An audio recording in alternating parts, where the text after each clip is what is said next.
Did you enjoy it? Good.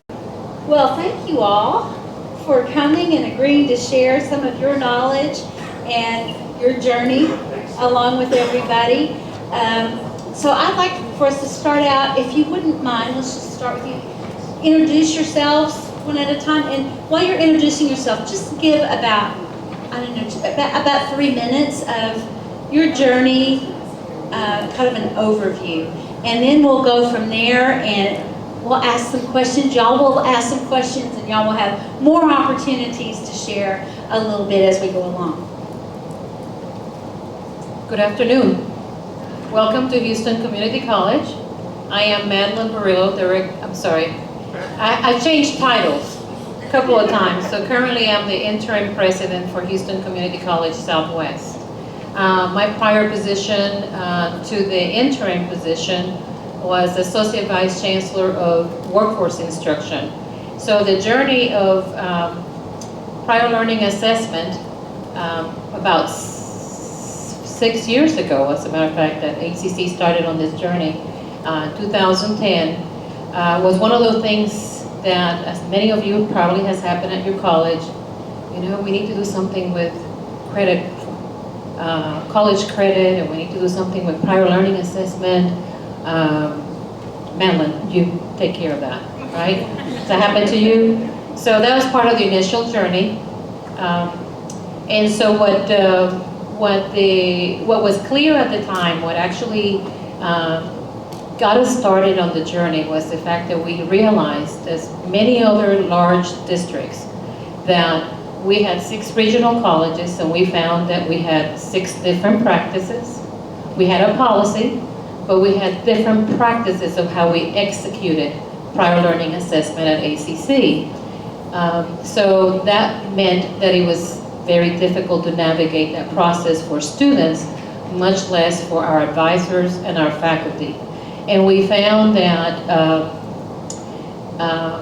as the state continued to have conversations about increasing completion, and many of our students coming to the college with work experiences, credentials and certifications, and from the military, we knew we needed to do something better, and we needed to find a way to improve the process. So we were fortunate to get a grant from Kresge Foundation that was aimed at improving adult degree completions at ACC, and that helped facilitate how we assigned, and we were able to hire a person dedicated to doing that for the college.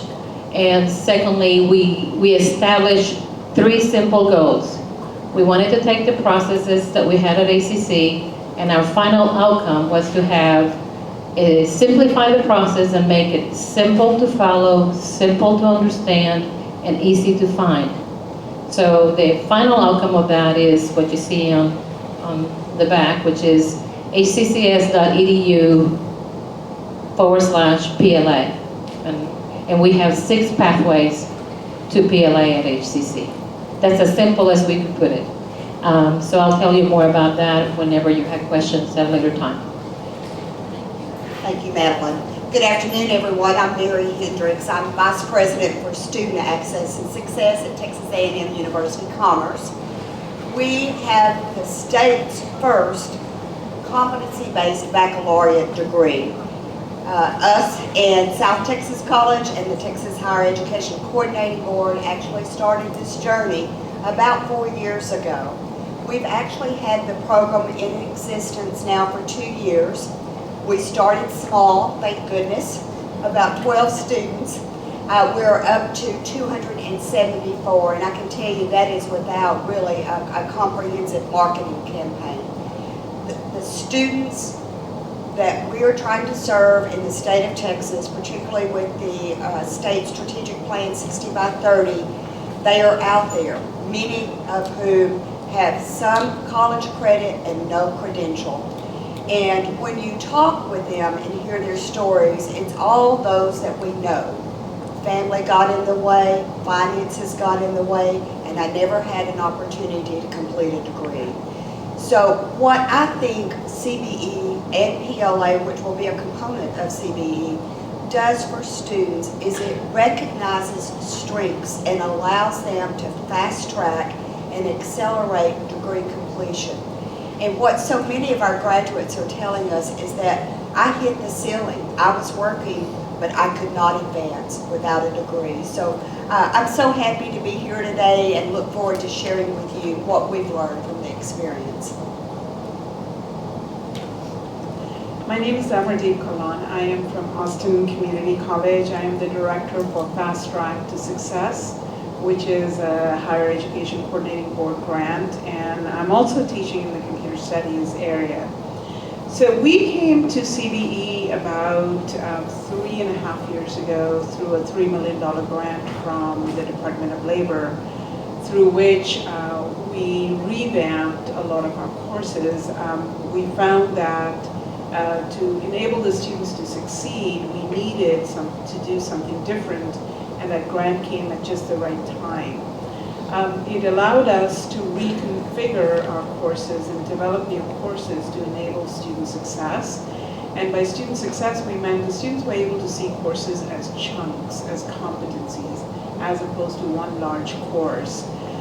We also, through that program, which we call the Accelerated Programmer Training, we thought we would get maybe 200 students, maybe 300. We've had close to 1,000 completions so far. It's been absolutely phenomenal for our degree rates. At our college, prior learning assessment is in its infancy almost compared to what some of the other colleagues at this table are doing. We are, with this CBE program that we put into place with this grant, we went back and reevaluated some of our prior learning assessment.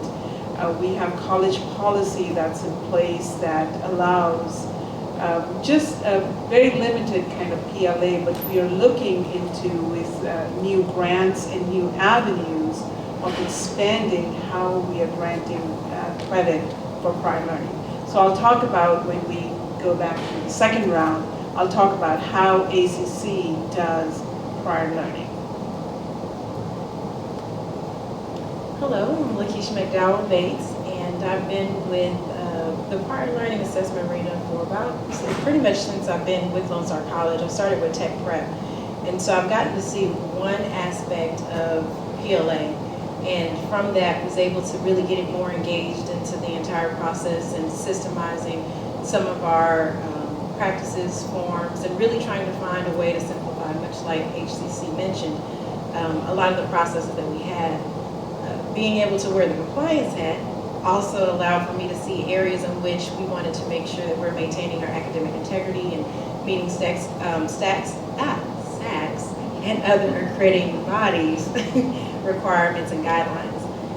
Where we are in our current process is really a revamp. I'm not going to say we're starting from scratch, but I am going to say that we're really looking at how to move forward and reevaluating the way that we do things as we see students who are coming in, especially in the online arena, trying to figure out how to better serve those students with prior learning assessment, but also because we have been involved with CBE on one of our campuses. We're looking at how to make CBE a system-wide opportunity. So that means we're going to have to really revamp our PLA policies so that we're not finding ourselves in that CBE direct assessment box. So there's a lot of things that we're doing to also try and revise what we currently have in place and how to expand as well. Hi everyone, I'm Christina Todd from Lone Star. I'm the Executive Director of Workforce Program Development. About 10 or a dozen years ago, I came into prior learning assessment, like Lakeisha, through Tech Prep, high school articulation, dual credit, that sort of thing. And what we had at that time that I inherited was a committee-based shared governance kind of a method. And what we found was that the committee didn't meet often, people didn't have a consistent understanding of PLA, and there were no bridges between the instructional aspects, the student services aspects, and the student records aspects of prior learning assessment. And so we were tasked with bringing everybody together, trying to find some consistency and build a process to strategically enhance our prior learning assessment options.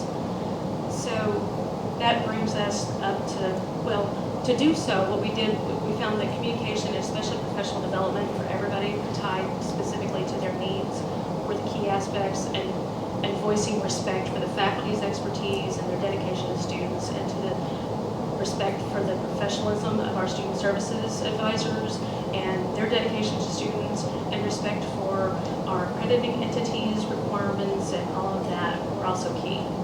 So that brings me to now in workforce development, where I have the joy of meeting with industry folks, and they are clamoring for prior learning assessment, because it's really not just about respecting the students' experiences in life and the alternative means of learning that they've had, but by respecting that, we also respect the industry, because that's their on-the-job training, it's their industry licensure, it's their industry certifications and recognition by their industry associations of what's important in those fields. And so the industry wants us to do that, and they need those employees faster and faster, so they need us to get those students all the way to completion faster, and PLA is a great method to do so.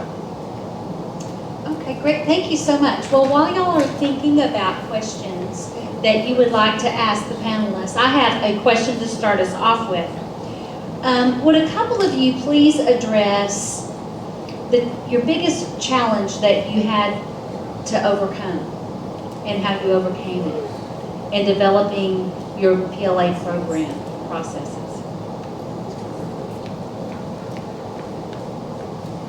Faculty. Just one word. Just one word. Faculty, and that is ongoing. I don't think that there's any point in time where you will feel that everyone is on board. You will consistently have to think of ways in which to involve the faculty, and as Christina mentioned, acknowledge them as the content matter experts and let them know that this is their program. From the jump, when it comes to evaluating those alignments for a course credit, they're engaged. But at times that they feel that they want to market their program, or they want to get more students and more completers, those are those times where you need to kind of hear and pay attention and listen to what's going on in the climate of your academic departments, and jump in and say, hey, I hear that you guys need to increase completion, or I hear that you have quite a bit of students coming in and welding who say they already know so much. How do you think we can build that and kind of be a resource? And so I was in academic affairs, which led to having great access to our curriculum teams. So in doing so, as they were having conversations, I was just a fly on the wall that would sit in the committee meeting and listen to all of these great ideas of new programs they wanted to build. And then I would throw out the idea, hey, have you all considered that when they get that license, what courses does that equate to? And that way PLA became a foundation. But you constantly have to have those conversations. You have to keep PLA present and an active part of the conversation. And you definitely have to make the faculty feel very engaged in the process, that it really is their process and it's not a administrative process or a student service process that's taking place. So I'm going to talk about our PLA. I think the first thing is with our college, the student had to be made aware that they could actually get credit for this prior learning. And we have an enormously beautiful resource in our student support specialist who we hired under the DOL grant. And she's the one who took over this job of talking to students, because the students who came through this grant were a unique profile. Just yesterday, she admitted a student to this program who's a patent lawyer.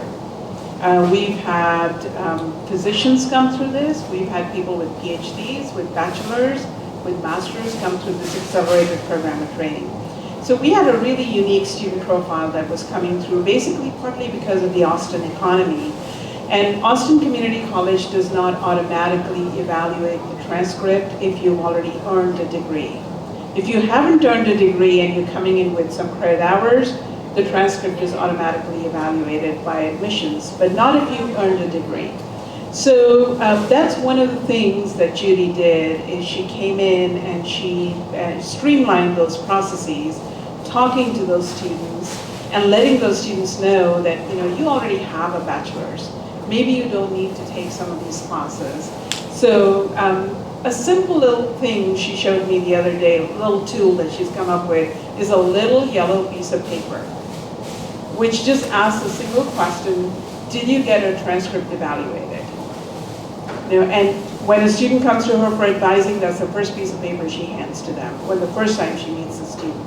And that way, it's in writing to the student, and she tells the student, she's already talked to admissions at the campus, and she tells the student to walk over to admissions with that little piece of paper and have them evaluate their transcript. And so students are getting credit for some of the work they've already done. And then we've also streamlined the process of giving, like Keisha said, Christine said, that about credit for industry certifications. So Austin being a tech economy, a lot of students are coming in with pre-earned certifications, and to give them credit for that, we've streamlined those processes as well, which courses align with which certification. And so if they come in with a certain networking certifications, which networking courses can we give them credit for? So that's how we overcame those challenges. Well, we're a little different in that we're a comprehensive university, but I'll share some of the issues that we tackled. And I think most institutions, as you begin the journey of PLA and CBE, you're going to have to make some decisions.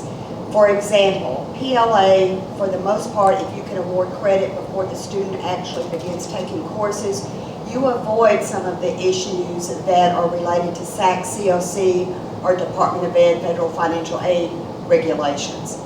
Where you do get into some gray areas are when you start assessing credit when the student is enrolled, because then it becomes very questionable whether it's a direct assessment program.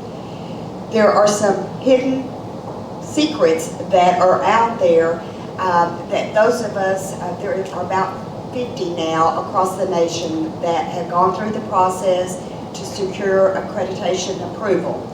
And I always tell institutions, if you're thinking about competency-based education, start small and try to mirror as closely as possible to your existing policies. Meaning, don't jump out there and transcript me for that yet. So if you can take your competencies and crosswalk those to courses and transcript courses, you're going to be far better off.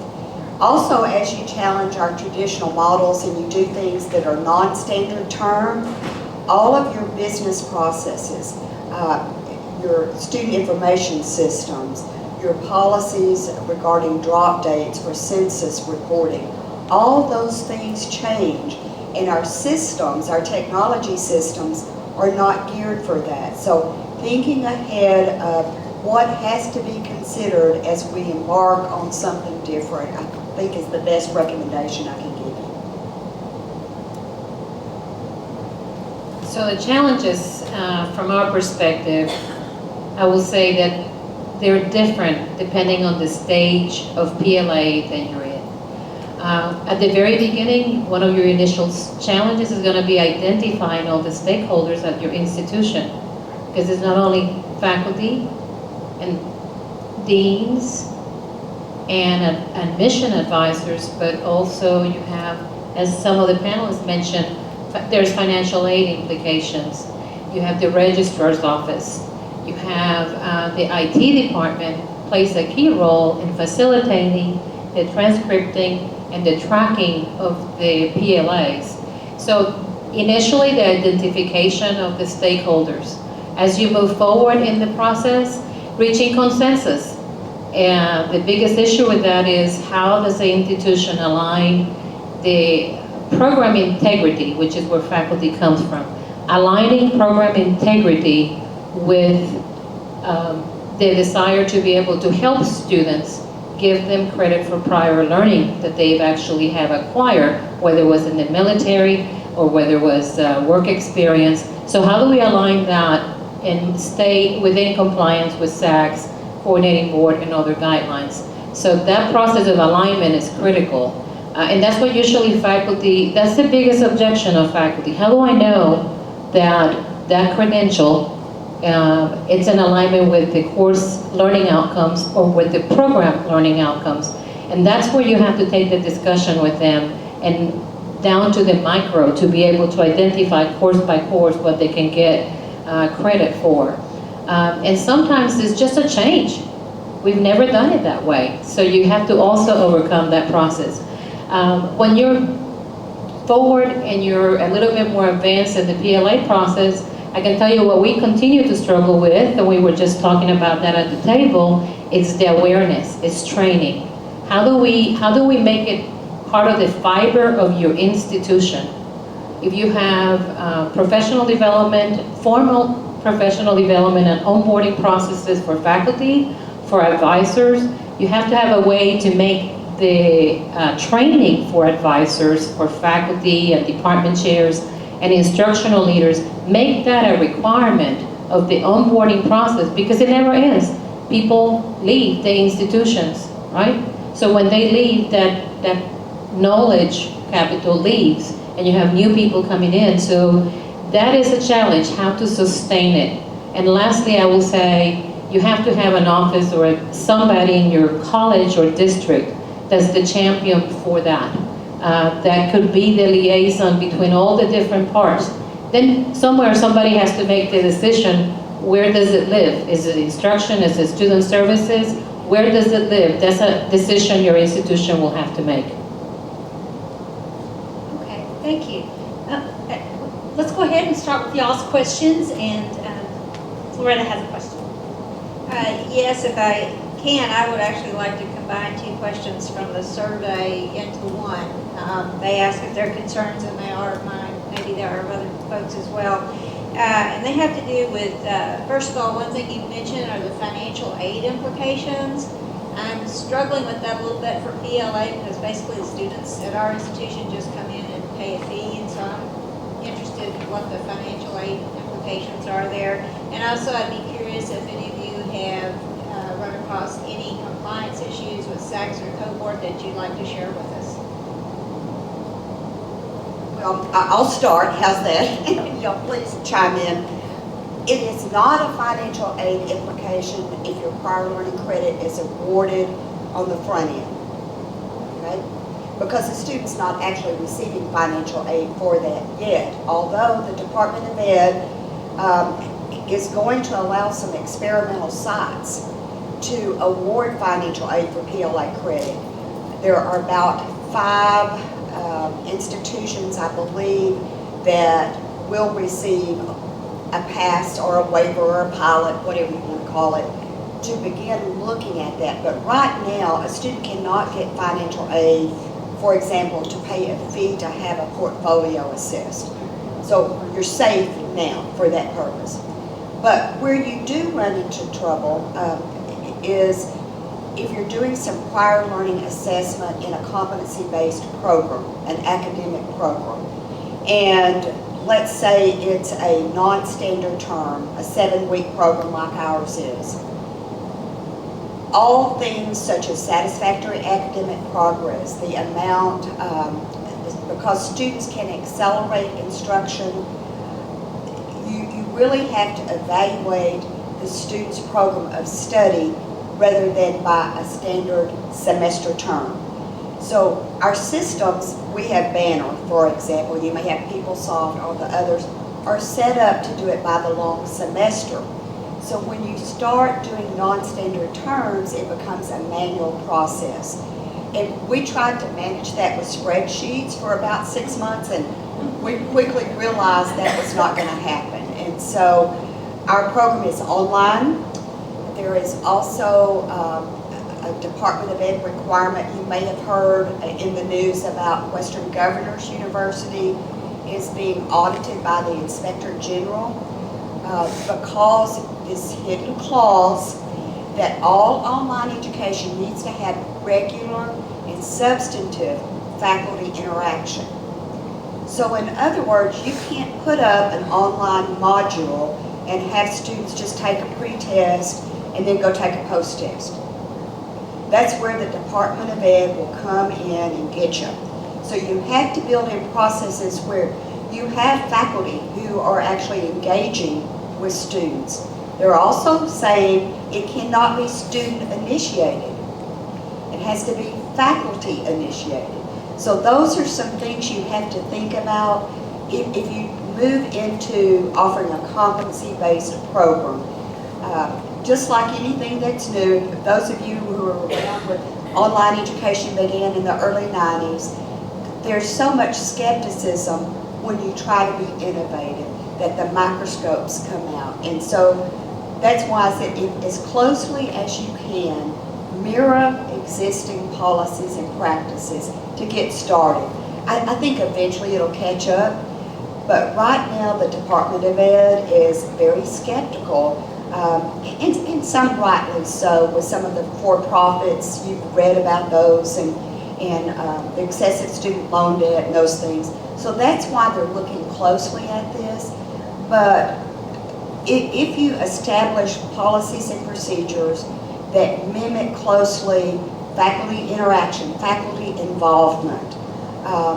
CLC, I served on their advisory committee looking at competency-based education. And I can tell you, as long as you involve faculty from the very beginning in the development of competencies, in delivering the instruction, as well as assessing student learning, you're going to be fine.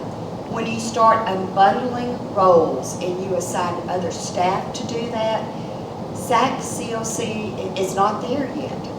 They want to see your active faculty engaged in the process throughout the curriculum alignment process. Did that answer others? And we actually had to recently change a policy. We were revamping our policies in the fall and thought that we had created a barrier and wanted to look at a way to simplify it for students. But moving into the CBE kind of platform and looking at the definitions for CBE direct assessment, we found that we had a policy where a student could not receive PLA for any previously taken or attempted courses. Literally for 2 months, that policy dropped off and was immediately put back on. And this is why.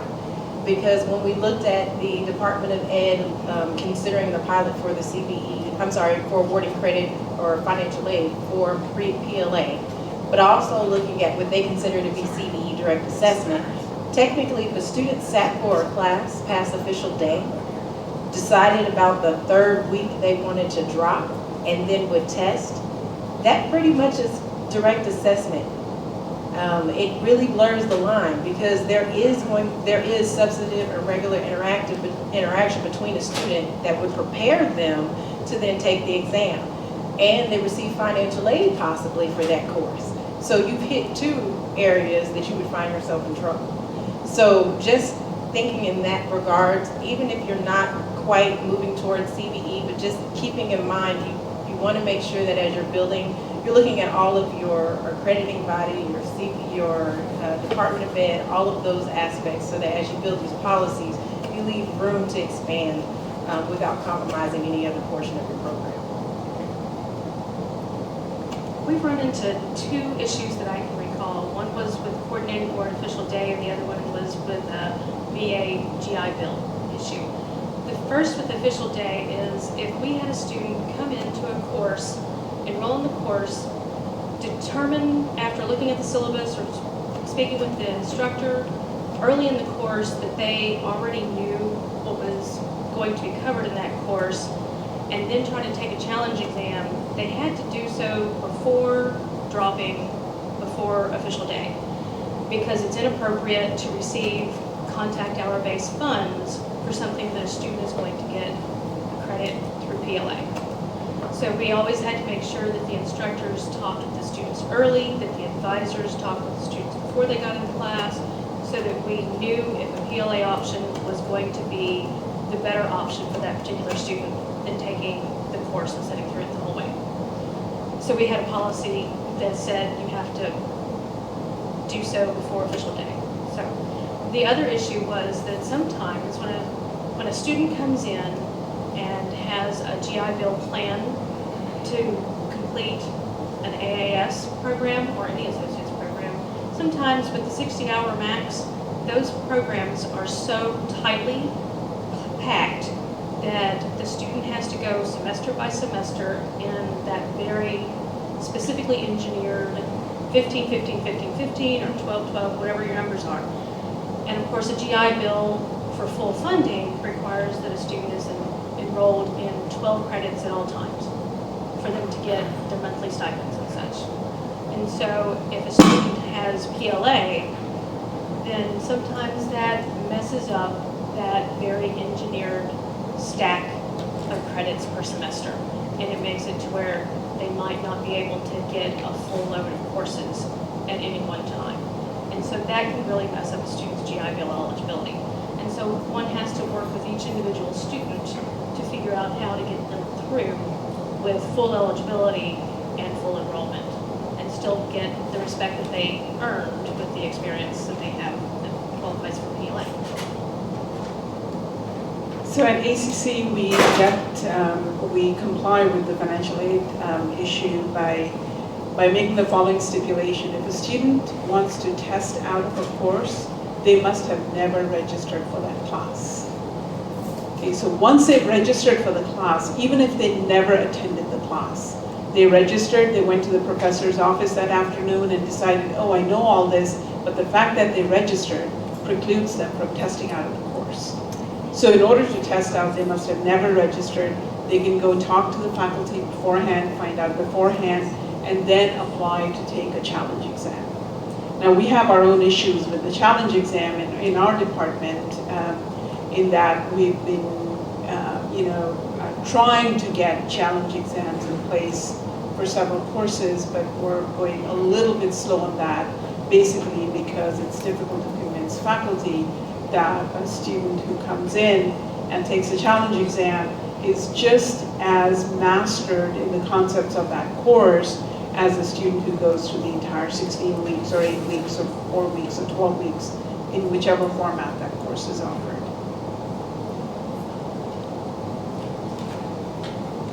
And I think what you just mentioned highlights something that you spoke a little bit about, but not overtly, which is that institutional effectiveness and institutional research really need to be involved from the beginning, because part of the way that you reinforce the rigor of the coursework to ensure transferability is to be tracking those students to show that they succeed in the subsequent courses at the same rate as the other students.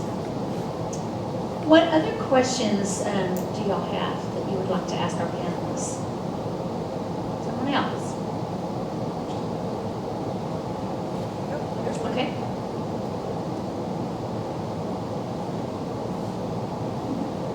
I would assume that you have more faculty involvement from the career and technical areas as opposed to the transfer areas.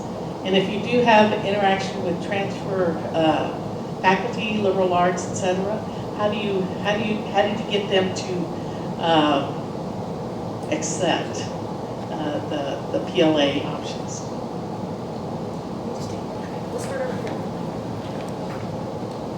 We have involvement from both. I will say it's a little more difficult, shall I say, because some instances it really requires a student to write a narrative in addition to provide an exam score. That's a good example I can give, because some exams don't provide an essay to really show someone's ability to compose a writing sample. So sometimes we've had additional assessment requirements such as that make faculty feel comfortable. Another one is our AP Art. The assessment is the assessment of knowledge from the AP exam. However, the actual demonstration that they're able to apply what they've learned is that they have to create a portfolio before they receive the credit. So in order for, in those instances, usually we get them engaged because we allow that additional little tidbit that they get to get their eyes on, that they get to see personally what the student knows and can demonstrate, and that makes them a lot more comfortable. Also, I really tell the faculty to set the parameters. If you feel like this exam, or if you feel like this avenue just doesn't quite thoroughly address their mastery of content, then tell me what should be added to that in order to make you feel comfortable and in order to really demonstrate that. And giving them that leeway as opposed to saying, hey, you have to accept a 3 in AP score. Giving them that additional avenue to say, okay, I need to see this, really makes them feel a lot more comfortable that they're making the overall decision and not just an assessment score or like. Opinion within that curriculum, within that discipline team was key. And then we let them be the voice that, of inspiration and influence within that team to help move their colleagues forward.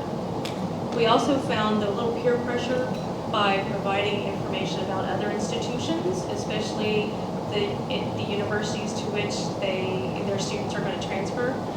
If we provided a list of the PLA for things like AP exams and such, was a really big influence on those faculty members, because I think that if the institutions to which their students are transferring are going to accept the same AP, that perhaps they should use the same score. And that provides students great consistency with the transfer.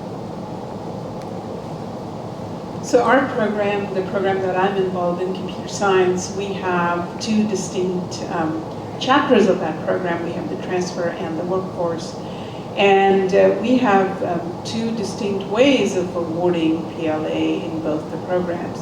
The workforce is very evident. It's the certifications, the industry certifications that provide the PLA. The transfer is the one for which we have to write the challenge exams. And again, faculty are very cognizant that universities accept the AP exam, so AP exam becomes an important thing. What is the score in the AP exam? And also, again, there are a couple of courses for which we have the challenge exam written, and we're working on, the rest of the transfer courses to make sure that we have challenge exams for most of them. So it becomes an easier task in that area.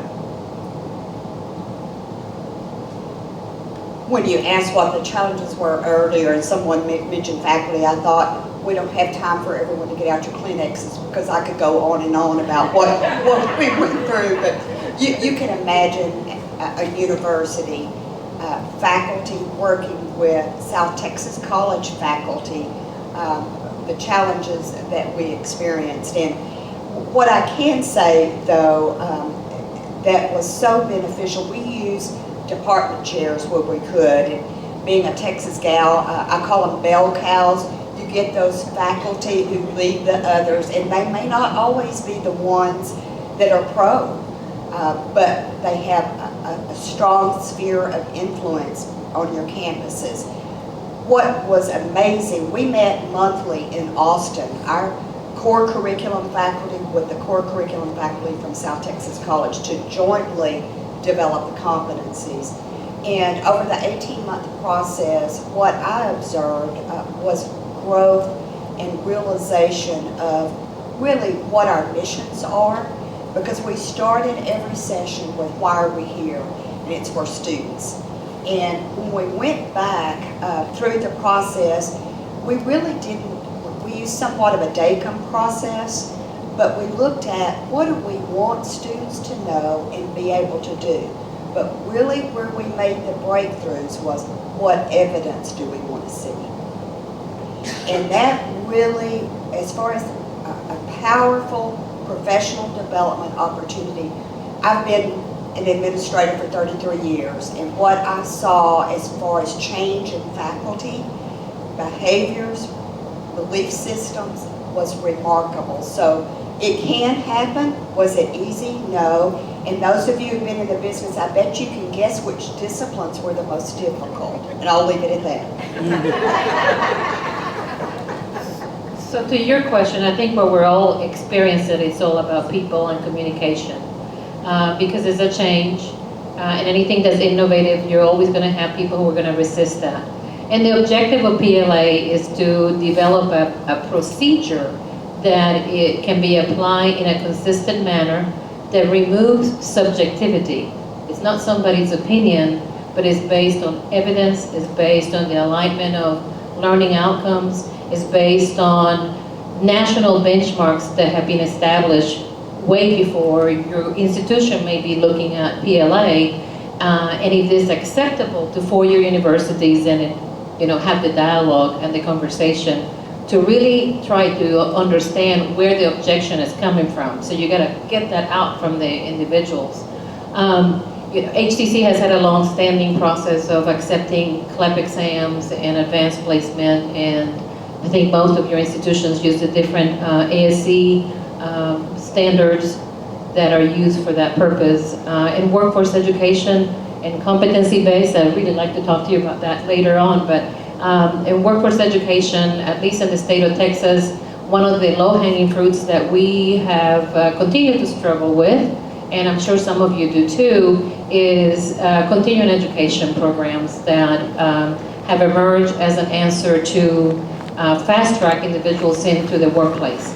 And how do we align, how do we get the credit programs to be more aware of the content of the curriculum of what's being taught in the continuing education programs, and how we can articulate that to create a pathway for those students into the credit program. So that, is still a lot of best practices that we can all learn from, and I pose that that's actually a continual conversation that we should have in terms of PLA.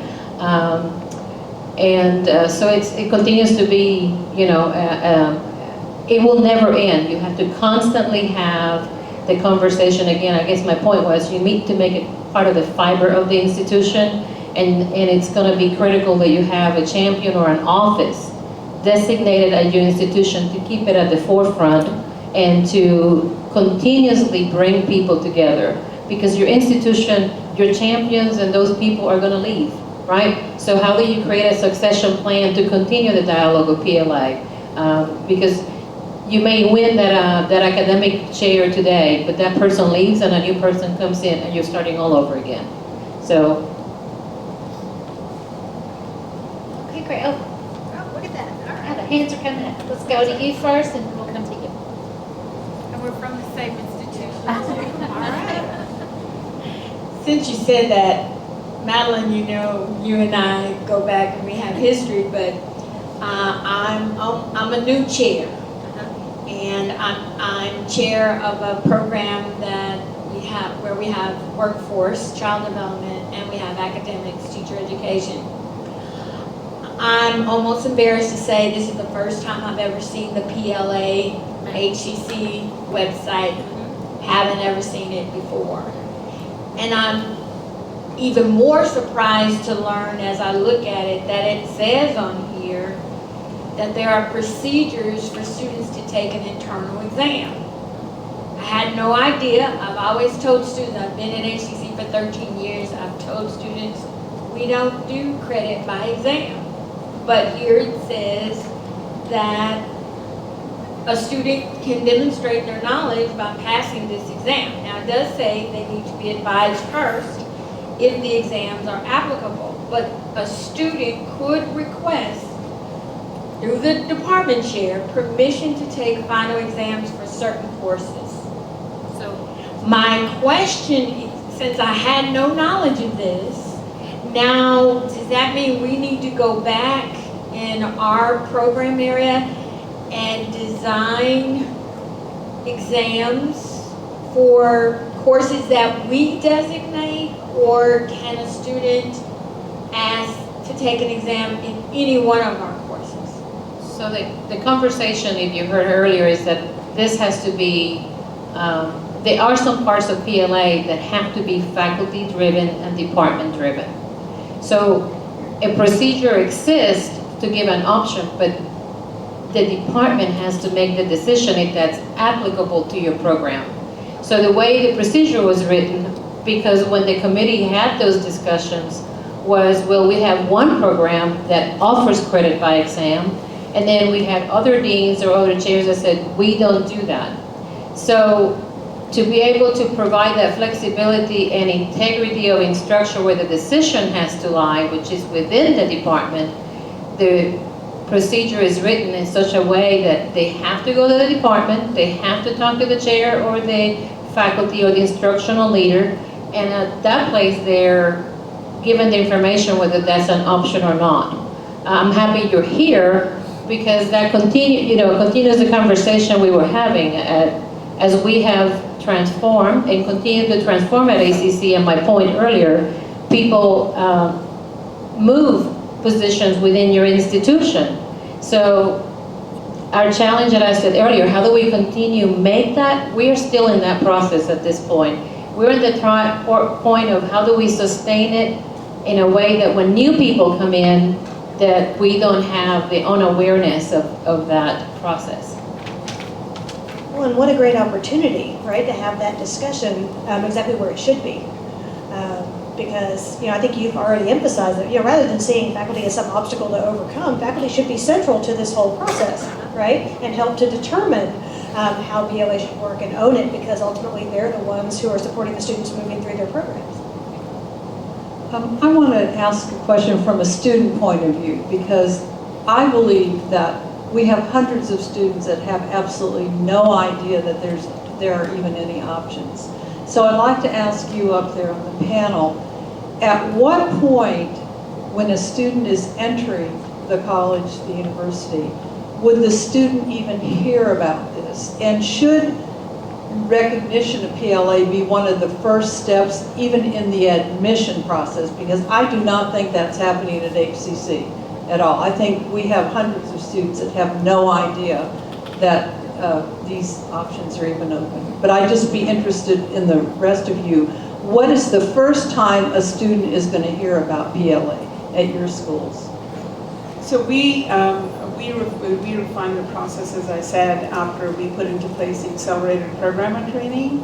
And the first time a student hears about PLA is the first time they step into the offices of the computer studies area, because to get into a course to get into the accelerated program and training, they have to come and be interviewed. And firstly, they have to come and set up an intake with Judy, and she evaluates them to see if they're even suitable for the program. And then they have to be interviewed by the department chair to make sure that they are able to succeed in the program, because it is a rigorous program. So the first time they hear about PLA is the first time they step into that office. And it is my belief that the student must hear about PLA on the form that they fill out the first time to get admitted to the college. And again, I know that raises other questions of, it was raised earlier that students are then not taking your courses, then how do faculty feel threatened by that? That if students are given credit for PLA, then am I going to go down from 60 students to 20 students? And what does that do to my employability, my future employability? I doubt that's ever going to happen. Being a faculty member myself, I don't feel threatened at all by that. But I do believe that the first time they should hear about it is when they first come to the college, or when they first get advised by the college. Our students first hear about it in advising. I actually conduct a training session before the start of each semester registration. So before registration opens, I go to each campus and speak with the advisors, let them know of any updates. Sometimes it's not necessarily a need for the one-on-one training. Sometimes it's just a matter of just sending updates as to what policy changes or what they can anticipate as new PLA options. I also conduct every month, at the beginning of the month, I've been asked to sit in the new advisor training sessions. So there is a system-wide advisor training process that goes on every month, and so I'm an active member of that council, and so I'm regularly at those meetings. So that at least gets it at the jump, but I will tell you that PLA really should be marketed. If you have your policies and processes in place, it really needs to be marketed. You need to have that spoken about before, so that when students walk on the campus, whether the advisor is familiar with it, the student is advocating for themselves that they want to pursue PLA. At one point, we had asked to have it on our application, our actual admissions application, but we have everything on there, so so I think it was just too much space is already taken up. But that's another avenue, if that's available to you, to even put on the application, just to ask the question, would you be interested in prior learning assessment? It at least would, if you have that central person, notify them that this is a student of interest.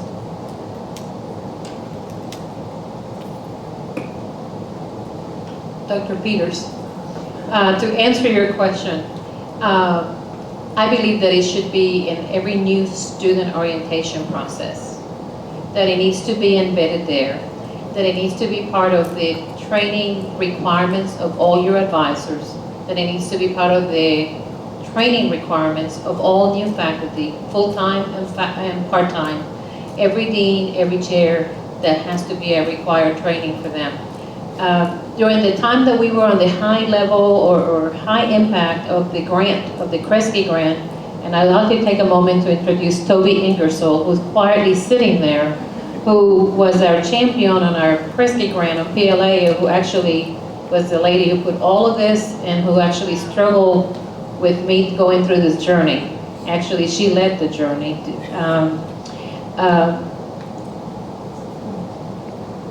During the highest part, we did flyers, we did posters, we put them on every single college. Brochures. Yes, we created brochures and distributed them everywhere. Numbers at PLAs at ACC prior to the beginning of the grant, we were at 1,800 approximately. The following year, when we started this, we went to 2,700. The year after that, again, we have posters, flyers, training sessions. This lady was going at every single campus several times a semester talking with advisors and faculty. At that point, we were almost at 3,200. Grant ends, we have some outcomes, and we have the foundation of a PLA, but we hit, again, what happens with many grants, right? The champion, it's now not part of that. And then combined at our institution, many of the changes we're all going through, and suddenly everybody, all the chairs got moved. You know, everybody who's from ACC here knows, right? We're in different roles, so that's not what I do anymore. And so we went from 3,000 to almost half. So that's what we're at. So it's a real journey. So you can get as far as having all your procedures in place, but the biggest challenge is going to be the communication and the sustainability and making it part, figuring out how to make it part of your fiber of your institution and all your processes, asking those questions, where should it be, and how do you make it a permanent part of the college, that's part of your culture. You ask that question. You wouldn't think about it twice, I think.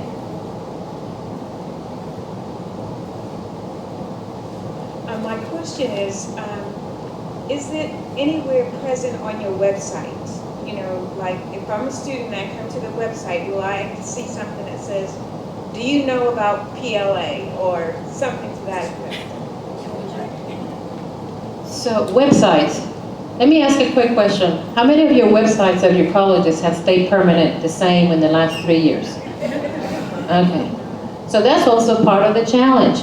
So yes, at one point, it was there. It was actually in the banner. We had it on the rotating banner, which is actually when we reached a high number. But we've gone through 2 changes on our website, and we have a website that is easy to find, right? hccs.edu/PLA, right? Here's our website. If you go to the main page of ACC, point is, do you know where that is? Do our students know what prior learning assessment is? You know, that's our terminology. You know, that's a long lingo for credit for a prior experience. I was in the military, I can get credit for that. You know, did you have any industry certifications? We can give you college credit for that. They understand that, prior learning assessment. We all know that, but they don't understand that. So even if you put prior learning assessment, actually this changed. It wasn't prior learning assessment. What was it before, Toby? Advanced credit. Advanced college credit. It was ACC. The website changed during the process of the grant from ACCS / it was ACC, not to allude to Austin Community College. Somebody said, well, that sounds like Austin Community College. I said, no, it's advanced college credit. Well, even that, what does that mean? Does that mean that I get college credit advanced level? And so, you know, we have to think constantly, how do we market that? because we tend to label things according to SACs, according to the coordinating board, according to our class, because we have to document it that way. But when you put it on the website, we gotta come up with different ways that speak to them, and then links them to that, and then we can educate them that, you know, credit for experience, or, you know, for bring us your credit, and accelerate how fast you can complete. You know, things like that they can understand, so it is on our website, but it's hard to find right now because it's, you know, how many clicks. And now we just heard that we're going through another change. So again, if you don't have an office or somebody who's owning it, that person then, when the website changes, that person goes, hey, website developers, we need to keep this at the forefront. We need to bring it back at that stage. Because the people doing the website are going to change it. They don't know the importance of that.